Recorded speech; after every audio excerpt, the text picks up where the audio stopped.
General Motors and Toyota are reportedly considering building a manufacturing plant somewhere in North America to build a new electric gasoline hybrid vehicle now in the planning stages. The two companies have agreed to jointly research and develop the new car as part of a 5-year project in alternative propulsion technology. Industry experts say there could be explosive growth in the hybrid car market in the coming years, particularly if gasoline prices remain high. And buying a car has become a major investment, but how to pay for it is confusing to most car buyers. Do you buy or do you lease? Business correspondent Mike Morris has some answers. You can bet any truck you see driving or working is leased. Most companies do that to avoid digging themselves into a financial hole or racking up a mountain of debt. And in these high-flying economic times, it makes sense for businesses to lease big-ticket items. Now, maybe you don't need a front loader, but what about a car? The advantage of leasing a car is driving more car for a lower monthly payment with the least amount of money out of your pocket, and getting to drive maybe 3 cars in the course of 9 years as opposed to owning or buying a car for that same period of time. A decade ago, only 10% of car buyers leased. Now, the number of people who decide to lease rather than buy is about even. Still, this decision is one that puzzles most car shoppers. So, what's the answer? Some of the factors that should be considered is whether or not you can write off the car payment or lease payment on your taxes. Another is how many miles do you put on the car, as well as should you devote cash to a car when that's money that could stay in an investment portfolio and continue to grow. While leasing is an option, should you liquidate investments to simply buy the car outright or finance the purchase? It really boils down to a question of how well is your investment portfolio doing that you want to pay that car off with.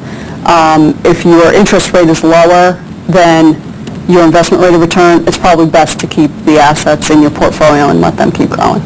Certainly, everybody's situation is different, but when it comes time to smell that new car smell, it might be worthwhile to examine your portfolio before you decide what's best for you in the great lease or buy debate. I'm Mike Morris, First Business, New York. If you have a comment or question about any story appearing on First Business this morning, we'd like to hear from you. Just give us a call in Washington at 202-973-2080 or check us out on the internet at www.1stbusiness.com. That's 202-973-2080 or check us out on the internet at www.1stbusiness.com. On the First Business Sports page, good times in St. Louis and more than one winner at last night's Lakers game. Here's All News Channel's Kurt Gallup. The Blues have the President's Trophy. Hi, everybody. For the first time in franchise history, the St. Louis Blues have clinched the best record in the National Hockey League. There's something good happening in St. Louis. Mark Savard of the Flames had 4 goals, but it was tied 5-5 with just over 5 minutes left when Scott Pellerin follows up Pierre Turgeon's shot with a goal. The Blues win their 51st game of the season 6-5 over Calgary. And the President's Trophy resides in St. Louis. In Oakland, this is how you win $10,000. You go to the Warriors game, you get picked, shoot a half-court shot, and you use the glass. It was the highlight of Golden State's night against the Lakers. LA doesn't need half court. They have Shaq. Shaquille O'Neal scoring 49. The Lakers have won 11 straight. 111-104. At the ballpark, Mark McGwire sitting out his second straight game with a stiff back, and the Cardinals continue to play long ball against the Cubs without him. First inning, Jim Edmonds goes the opposite way to left. His first homer as a Cardinal is a 2-run shot. 10-4. St. Louis drubbed Chicago. Now here's a busy Wednesday night.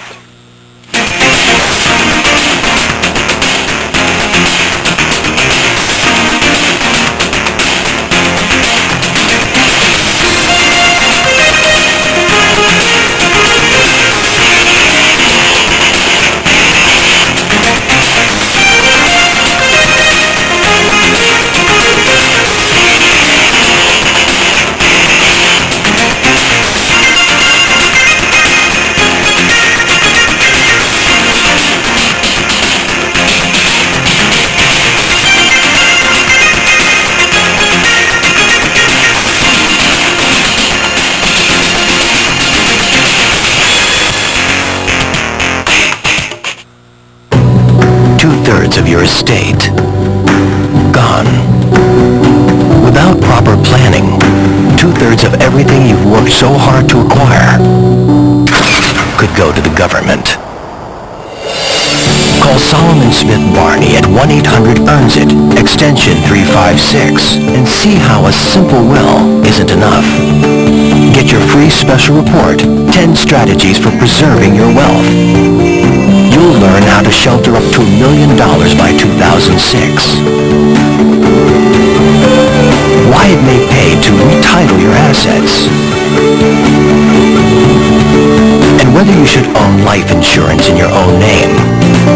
See how to protect the people you care about most. Call 1-800-EARNS-IT, extension 356 for your special report today. See how we earn it. Solomon Smith Barney. Are you one of the millions of American males who would like increased sexual energy? If you've been considering Viagra as a solution, consider something different. All-natural Enerx. Clinical studies show various ingredients of Enerx enhance sexual energy, increasing desire, performance, and satisfaction. Enerx is all-natural with no side effects.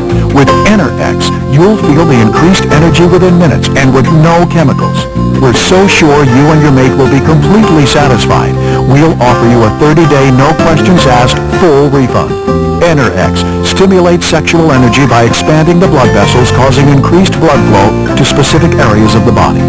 Unleash the power of Enerx now.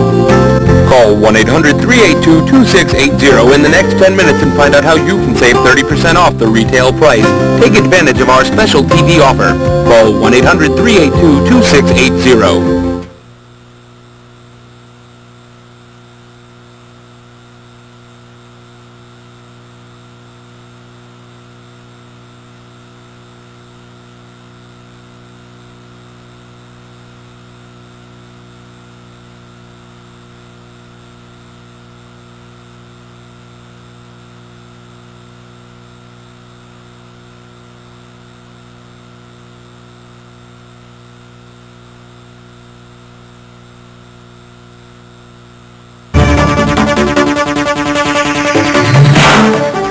Taking a look now at today's business travel forecast for cities coast to coast.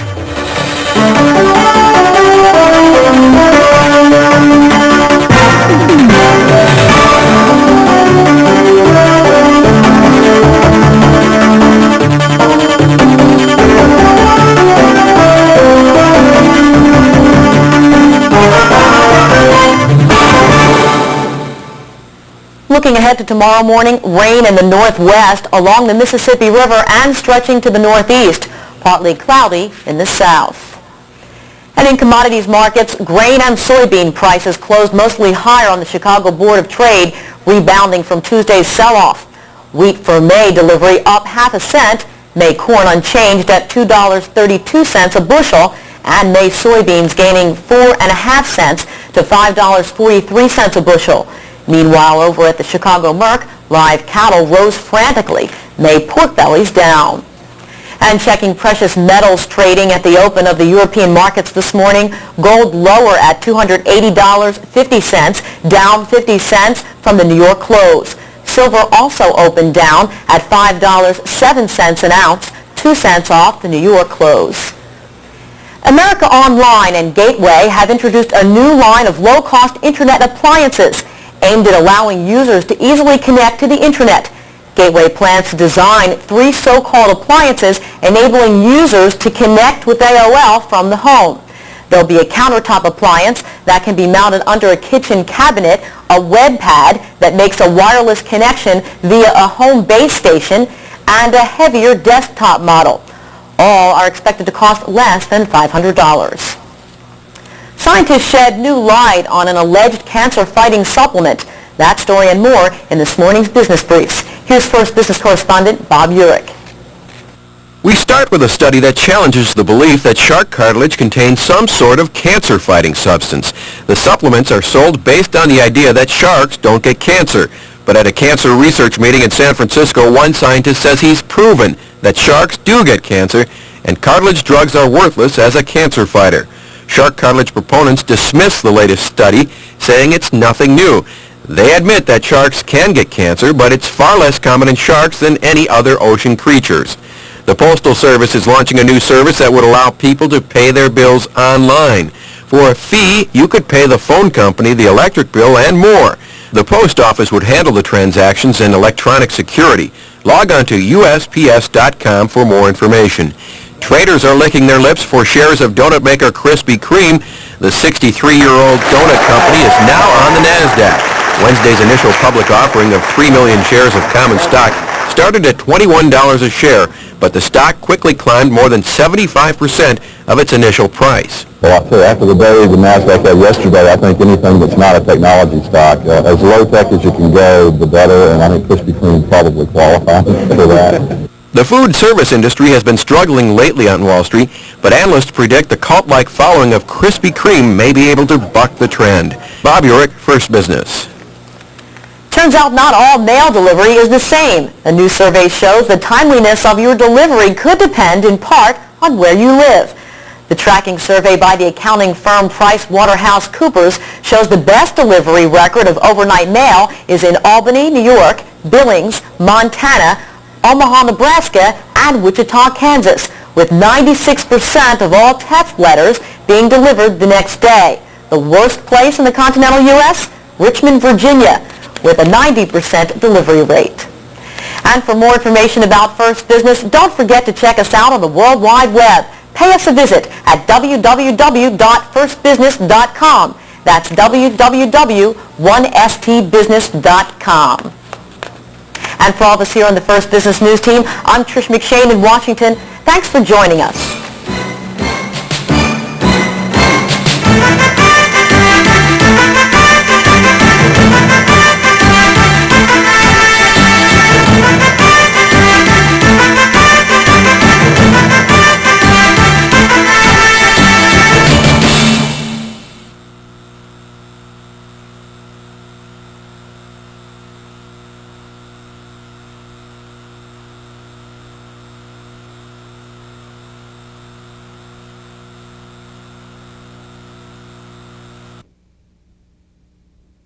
That's where you run into the problems.